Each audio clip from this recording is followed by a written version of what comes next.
Selamat datang kembali di penelusuran kita. Hari ini kita punya satu bab yang menarik banget nih. Soalnya ini menantang cara kita mikir soal uang.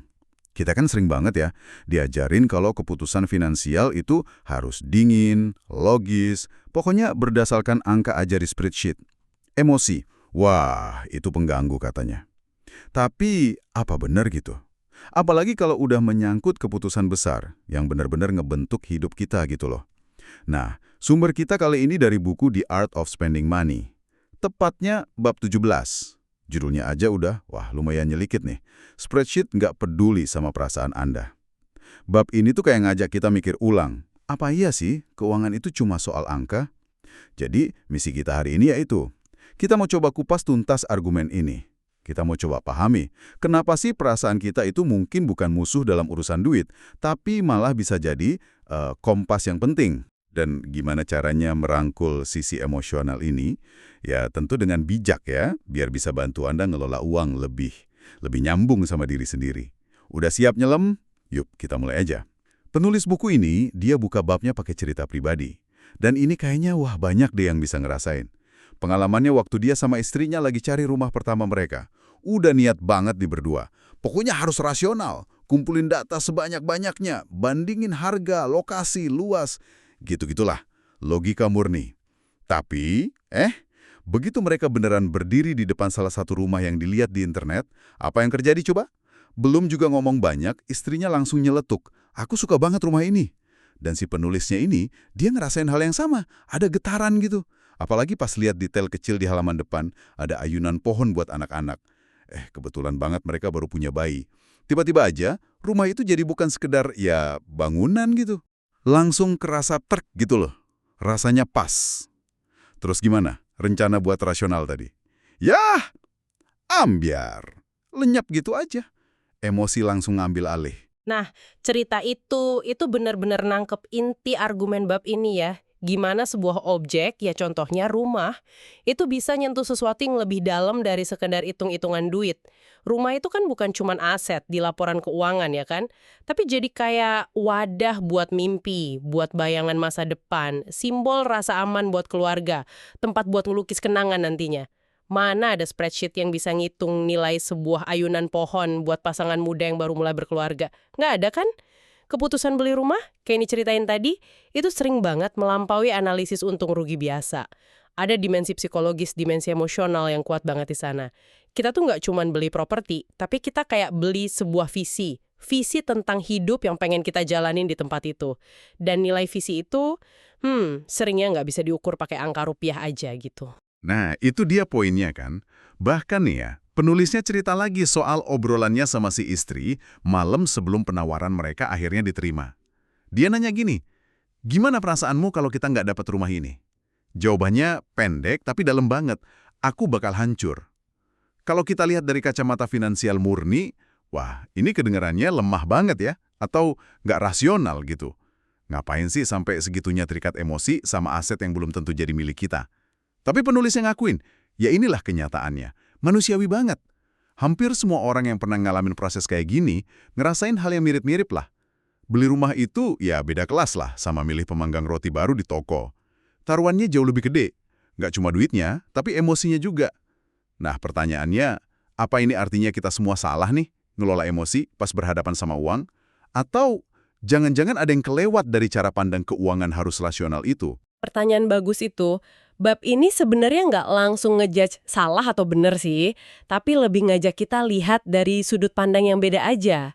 Dan buat nguatin argumennya, ada cerita kontras lagi yang menarik juga. Ini tentang ibunya Jason Zweig.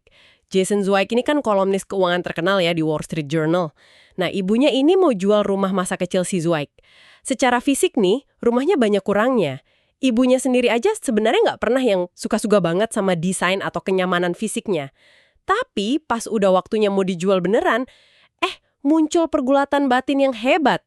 Ibunya bilang, ya kurang lebih ini, semua momen penting dalam hidup keluarga kita itu terjadinya di sini. Kelahiran, kematian, perayaan, nangis-nangis, semuanya ada di dinding rumah ini.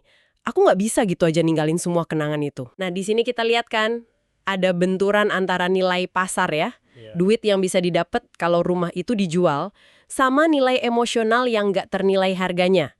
Nilai yang numpuk dari puluhan tahun pengalaman hidup di situ. Oh, jadi dua cerita ini, rumah baru yang penuh harapan tadi sama rumah lama yang penuh kenangan ini, kayaknya sengaja banget ya ditaruh sebelahan. Buat nunjukin spektrum emosi yang bisa ngempel ke keputusan finansial soal properti gitu ya. Satu soal masa depan, satunya lagi soal masa lalu. Tepat sekali. Bener banget. Keduanya itu nyorot gimana nilai sebuah aset itu bisa jadi subjektif banget. Dan jauh melampaui angka di atas kertas. Rumah ibunya Zweig itu mungkin nilai pasarnya sekian, X gitu ya. Tapi nilai emosional buat beliau, wah, jauh di atas X itu. Dan ini kan nggak cuma soal rumah ya. Bisa jadi mobil pertama, atau warisan keluarga, atau mungkin investasi yang kita mulai dulu dengan niat khusus. Selalu ada lapisan makna personal yang seringkali kita abaikan dalam analisis finansial yang standar. Nah, dari dua contoh ini, penulisnya terus ngebawa kita ke argumen intinya nih. Yang terus terang buat saya cukup bikin kaget juga sih awalnya. Bab ini bilang kalau dalam keputusan-keputusan gede kayak gini, bagian otak kita yang ngurusin emosi sama perasaan subjektif itu justru seharusnya dikasih peran penting. Bahkan mungkin megang kendali. Loh, kok gitu? Bukannya itu malah resep buat bikin keputusan finansial yang kacau? Nah, ini memang bagian yang paling menantang pemikiran umum ya. Alasannya menurut argumen di bab ini, itu karena bagian otak emosional kita, itulah yang sebenarnya punya akses lebih bagus ke sistem nilai pribadi kita. Ke apa yang benar-benar kita mau dan kita butuhin biar merasa utuh dan bahagia dalam jangka panjang gitu loh. Spreadsheet emang bisa ngitung untung rugi investasi, tapi kan nggak bisa ngukur tingkat kepuasan hidup. Logika sama analisis rasional itu jelas penting. Penting banget buat nentuin batasan, mastiin kita mampu bayar, bandingin pilihan secara objektif, itu harus. Tapi pas udah sampai milih di antara beberapa opsi yang secara finansial mirip-mirip nih, atau pas keputusannya nyangkut hal-hal yang nggak kelihatan kayak kebahagiaan keluarga, rasa klik, rasa damai, seringkali intuisi kita, atau ya perasaan itulah yang bisa menuntun kita ke pilihan yang paling pas sama diri kita yang sebenarnya. Gitu, tanpa hitung-hitungan. Tapi lebih kayak mengakui kalau data dari perasaan kita itu juga valid dan perlu dipertimbangin juga, gitu ya. Persis, tepat sekali. Bukan soal ganti logika pakai emosi, tapi ngegabungin keduanya, mengintegrasikan. Spreadsheet ngasih kita parameter rasional, mastiin kita nggak kejauhan dari kemampuan finansial kita. Itu pagarnya. Tapi perasaan ngasih kita arah, nunjukin mana yang paling berarti buat kita. Ngabaikan perasaan itu sama aja resikonya kayak ngabaikan angka. Bisa aja kan Anda beli rumah yang paling untung di atas kertas, tapi kalau Anda nggak merasa betah di sana, apa itu keputusan yang bagus secara keseluruhan? Kayaknya nggak juga ya. Oke, ini mulai masuk akal sih. Dan implikasinya, kayak yang disebut di buku ini, ternyata cukup menarik ya. Justru dengan menerima kalau uang dan emosi itu nyambung erat, ngelola uang malah bisa kerasa lebih gampang, bukan lebih ribet. Kok bisa gitu? Nah, itu dia paradoksnya. Gini, waktu kita terus-terusan nyoba neken atau nolak emosi kita soal uang, rasa takut, harapan, keinginan, rasa bersalah, kita sebenarnya bikin konflik di dalam diri sendiri. Itu ngabisin energi loh. Kayak perang sama diri sendiri. Sebaliknya, waktu kita mengakui, oke, ya uang itu emang emosional buat saya, kita bisa mulai ngelolanya dengan cara yang beda. Pengeluaran atau investasi jadi nggak dilihat cuma sebagai transaksi angka doang, tapi bisa jadi cara buat memenuhi kebutuhan emosional yang lebih dalam ya tentu, tetap dalam batas anggaran yang realistis ya. Contoh nih, nyisihin dana buat liburan keluarga, itu bukan cuma biaya, tapi bisa dilihat sebagai investasi buat kebahagiaan, buat kenangan bareng. Atau beli sesuatu yang kualitasnya bagus, yang benar-benar Anda suka dan bakal dipakai lama. Itu mungkin rasanya lebih puas secara emosional daripada beli banyak barang murah, tapi akhirnya cuma numpuk dan nggak kepake. Kacamata ya. Dari yang tadinya perang lawan emosi, jadi dialog sama emosi. Oke, jadi kalau kita coba rangkum nih, apa aja poin-poin kunci yang bisa kita petik dari pembahasan ini? Saya rasa ada beberapa hal penting ya. Pertama, kesadaran dulu nih. Kesadaran kalau keputusan finansial besar, apalagi yang nyangkut gaya hidup, kayak rumah atau pendidikan anak gitu, itu hampir nggak mungkin steril dari emosi.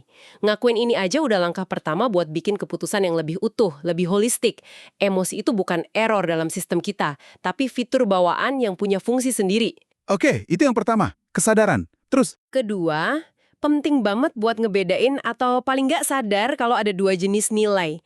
Ada nilai pasar yang objektif, yaitu yang ada di spreadsheet. Terus ada nilai emosional yang subjektif, itu kata hati kita, kenangan, harapan. Dua-duanya valid, tapi buat keputusan yang beda, bobotnya bisa jadi beda. Kalau buat trading saham jangka pendek gitu ya mungkin nilai pasar yang dominan. Tapi buat milih rumah tempat kita mau gedein anak, wah nilai emosional bisa jadi sama pentingnya atau bahkan lebih penting. Poin kedua yang penting banget, jadi tahu kapan mesti lebih dengerin spreadsheet, kapan mesti kasih ruang buat perasaan. Nah, terus gimana nih relevansinya secara praktis buat pendengar kita? Buat Anda yang lagi nyimak sekarang. Relevansinya langsung banget nih. Coba deh, Anda refleksiin keputusan finansial gede yang pernah Anda buat. Atau mungkin yang lagi Anda hadapi sekarang. Apakah itu soal beli mobil, milih kerjaan baru, ngerencanain pensiun, atau bahkan mutusin mau donasi kemana? Coba ingat-ingat, seberapa besar sih peran angka dibanding perasaan waktu itu? Ada nggak harapan, atau ketakutan, atau mimpi yang diam-diam ikut main, yang mungkin nggak Anda akuin secara terang-terangan? Bener juga ya, ngakuin komponen emosional ini bisa jadi langkah penting. Mungkin ini bisa bantu Anda ngerti kenapa beberapa keputusan kok rasanya pas banget. Padahal hitungan angkanya nggak paling oke. Atau sebaliknya, kenapa keputusan yang paling logis kadang ninggalin rasa, nggak puas gitu. Ini soal bikin pilihan yang lebih otentik ya, yang nyambung nggak cuma sama rekening bank Anda, tapi juga sama diri Anda seutuhnya. Nah, analisis rasional itu tetap jadi fondasi yang kuat. Itu wajib. Tapi di atas fondasi itu, kita kan ngebangun rumah kehidupan kita. Dan rumah itu ya harus kerasa nyaman juga secara emosional kan. Jadi mengintegrasikan perasaan itu artinya mastiin keputusan finansial kita mendukung bukan malah nyabotase kesejahteraan emosional kita dalam jangka panjang. Intinya sih nyari titik temu antara keputusan finansial yang cerdas sama pilihan hidup yang bijaksana. Integrasi, bukan eliminasi. Wah, kata kunci yang bagus tuh. Kita udah bahas lumayan banyak ya dari bab ini, mulai dari cerita beli rumah sampai implikasinya ngelola uang secara emosional. Mungkin sebagai penutup nih ya, ada satu pertanyaan buat kita renungkan bareng-bareng. Kalau benar spreadsheet itu nggak peduli sama perasaan kita, apa itu artinya kita juga harus ikut-ikutan nggak peduli sama perasaan kita sendiri waktu ngadepin angka-angka itu? Terutama buat keputusan-keputusan yang dampaknya jauh lebih luas dari sekedar saldo rekening gitu. Di tengah semua data dan analisis yang ada, jangan-jangan intuisi kita atau respon emosional kita itu justru nyimpen data yang paling berharga tentang apa yang sebenarnya kita cari dalam hidup ini. Nah, gimana Anda secara pribadi menari di antara logika angka dan bisikan hati ini? Pertanyaan reflektif yang bagus banget buat dibawa pulang. Nyeimbangin kepala sama hati dalam urusan uang? Wah, kayaknya ini seni tersendiri ya. Terima kasih banyak sudah menyimak penelusuran kita kali ini. Semoga ada manfaatnya ya. Sampai jumpa lagi di pembahasan kita berikutnya.